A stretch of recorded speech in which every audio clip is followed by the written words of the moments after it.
Thank you for coming to my talk, which is entitled Ethics of Hospitality Towards Interstellar Probes, really towards interstellar visitors in general.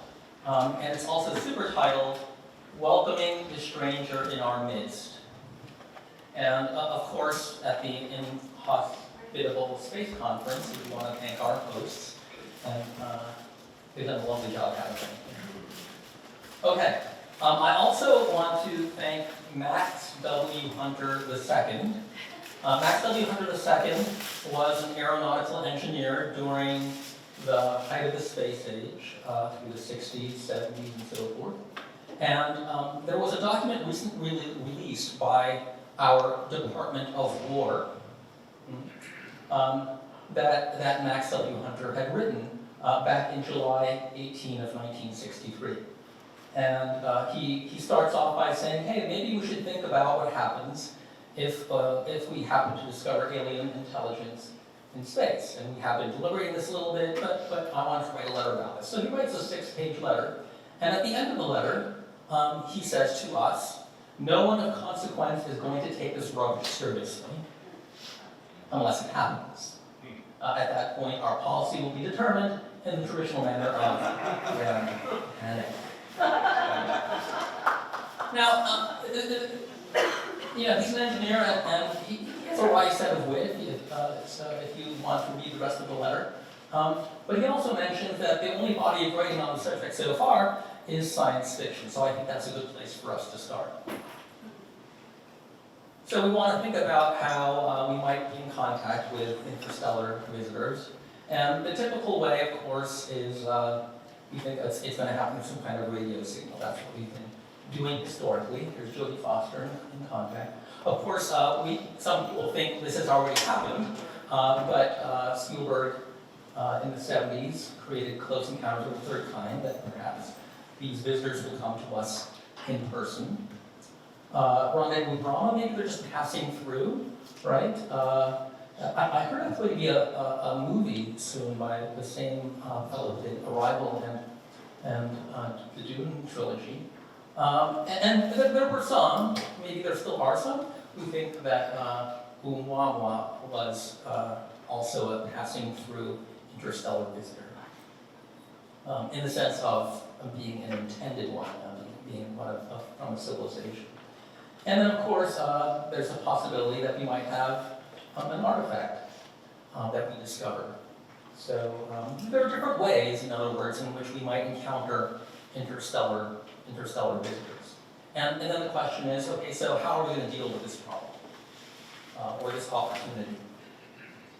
And so I want to go back and look at potential sources of inspiration of what we ought to do in the face of meeting a stranger. And we can see in the Gospel of Matthew, in the Christian New Testament, right? I was a stranger and you welcomed me, as you did it to one of the least of these, my brothers, you did it to me. So there's an injunction here that if you do that, things will go well for you, and if you don't, things will go very badly. In another Gospel, there's a conversation that happens in a parable. You shall love your neighbor as yourself. Who is my neighbor? Well, it's the one who showed mercy, right? The Good Samaritan. These all harken back to the Torah, right? To Leviticus, and to other passages, but I think Leviticus is rather clear about this. You shall love your neighbor as yourself. And when a stranger sojourns with you in your land, you shall not do him wrong. You shall treat the stranger who sojourns with you as the native among you, and you shall love him as yourself. For you were strangers in the land of Egypt. And then in one of the epistles, let brotherly love continue. Do not neglect to show hospitality to strangers. So it's said over and over again. Be hospitable to strangers. It's a very clear kind of message. If we look at the Koine Greek, right, brotherly love maps on to Philadelphia, hospitality to strangers to Philoxenias, and yes, we also see Zenisantes later on that has to do with angels unawares. So let's talk a little bit about philoxenia, this notion of hospitality. Really, we just need to focus on, philoxenia is just an intensified way of saying love towards xenia. And it goes back actually for the Greeks, not just in the Judeo-Christian tradition, but it goes back to looking at Zeus. And Zeus, one of his aspects, one of his epithets, is Zeus Xenios, the patron of hospitality. So it's a very important feature, right, of Greek culture. And we can see different cognates that all relate to each other around this concept. We heard yesterday that in English, the language I'm speaking now, right, the words guest and host, all come from the Proto-European and are related to this notion of stranger, guest, and how you want to treat that person is something that seems to be fairly clearly built into the language, the etymology. Oh, there's going to be this other movie. There's some great movies coming out this year. So I think we saw Matt Damon in The Martian the other day, right? And so now we're seeing Matt Damon as Odysseus this coming summer. Christopher Nolan is the director for this. And in the Odyssey, right? I'm just using him as background, really, right? In the Odyssey, we can see that Zeus Xenios is called out as well. Right? So, and then this Lattimore translation uses the word guest and stranger alternately because those two are really married to each other. Those two mean the same kind of thing. Guest and stranger are unified here in the Greek. The spelling is maybe a little different. You see there's an iota there, but that's because it's Homeric Greek, and I don't really know Homeric Greek that well. My coinage was speaking of that. But anyway. And these traditions occur, these traditions of hospitality towards newcomers, towards strangers, occur throughout different cultures, right? I just happen to have called out a few. We could have an entire hour on how this is happening throughout different cultures. I experienced this in Japan, I experienced this in Camino Santiago, and of course we see engraved at the base of the Statue of Liberty this notion that this country is supposed to have kind of hospitality towards strangers as well. Okay. We can also turn and sort of see this through the lens of more formal philosophical theory, right? So we see Plato and Socrates, his teacher. And then, again, you can pull out multiple places where xenon or xenos occur. Here it's occurring in the Sophists, right? Where actually Plato is quoting Homer about, the god of strangers who basically is Zeus.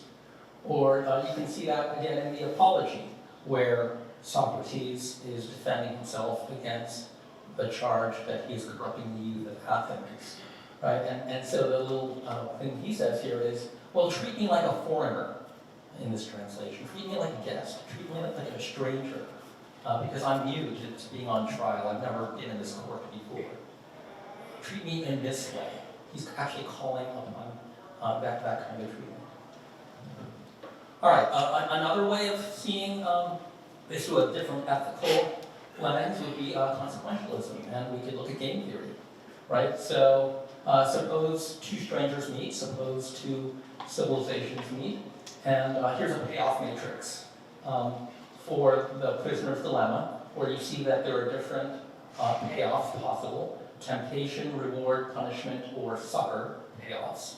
And it's better to take the temptation, but it's only a little worse to take the reward and so forth. And then there's a second constraint as well, if you're going to do the iterated prisoner's dilemma. That's basically like, don't cheat by alternating between trying to get the temptation and the succor's reward. Instead, just take the plain old reward. Oh my God, it's 5 minutes. Okay. All right. Okay. So we'll just put some numbers to that. And as an individual, you can see that one way of thinking about this is, hey, I don't know if I'm player 1. I don't know what player 2 is going to do. They're either going to be hospitable towards me, that is, they're going to cooperate, or they're going to be inhospitable or hostile to me, and they're going to defect. Well, if I'm player 1, 3 is better than 2, and 1 is better than 0, looking in the lower left corner. 3 is better than 2, and 1 is better than 0. So I ought to defect. I ought to be hostile or inhospitable. And that's the Nash equilibrium. Right? So that's an individual focused kind of choice. But collectively, if you sum the two numbers in each square, 4 is better than anything else. 2 plus 2 is better than 0 plus 3 is better than 3 plus 0 is better than 1. So collectively, it's better for both agents to cooperate, to be hospitable towards each other, which is a different way of thinking about the problem and getting the Pareto optimal solution. Right? So in the iterated prisoner's dilemma, you move towards that Pareto optimal position, and work by Axelrod, Hamilton, and many, many other people since then suggests that it's better, at the very least, to start off nice. Start off by being cooperative. Start off by being hospitable towards each other. Okay. There are potential problems with what I've just laid out for us, right? I mean, we don't necessarily always want to get inspiration from religious texts, right? Because you just might get screwed. Right? And the prisoner's dilemma has that built in as well. Okay. There are, of course, I mean, the traditions I'm talking about have their own critics, right? Christianity has its critics, and then here Nietzsche is also talking about, well, yeah, be hospitable, but be more selective about your hospitability. Right? Another potential problem is, well, maybe they're already here, the aliens, the outsiders, and they have engineered our society to be such that there's propaganda that we ought to be welcoming towards strangers. Right? And so that certainly has some to do with the Bene Gesserit. You're wondering what examples are there of that? Well, Contact is an example of that, and Close Encounter, friendly aliens. Aliens are friendly, right? Right? Superman, an alien, but he's for truth and justice. E.T. is, so cute. Those aliens are fantastic. We should welcome them, right? So there's that problem, that maybe we've been propagandized. Maybe what I'm saying now is propaganda, right? Maybe I'm an alien, and I'm saying, of course, we should welcome them. Another problem is, well, maybe we need to have an understanding that we're actually dealing with something that we can communicate and that has some kind of intent, as opposed to just some meteor that's going to crash down and they're trying to say something to us. No, we need to stop that thing, right? So we need to be careful about comprehensibility and oh my gosh, and so back in Kiruna a couple of years ago, right, I asked a number of questions about what we should do when we are messaging extraterrestrial intelligence. So that's just a copy-paste slide from 2 years ago. Do these actions become us? I did have those goals back then too.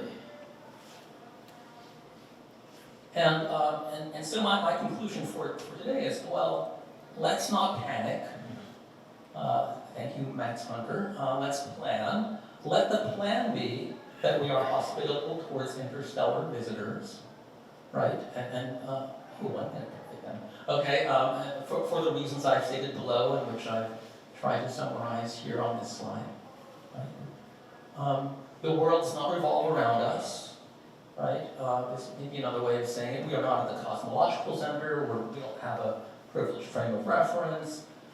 We've evolved as a biological species. We're not unique as a biological species. We may cease to be the most intelligent, and we are enjoined to love our neighbors as ourselves. We are not at the center in any kind of way like these. Now, thinking this way can make us rather busy, and sometimes the notion that we are not at the center needs to be developed more fully. The theory of evolution, as Carlos said, is something that has to be continually developed. Copernicus' theory that the sun is at the center around the Earth was an inferior theory, as a predictive theory in many ways to Ptolemy's theory, right? So I'm asking us to imagine decentering our ethics further.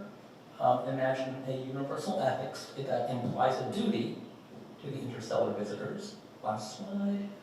So I hope we learn as children play well with others, be nice, and I'm saying as well, show hospitality at first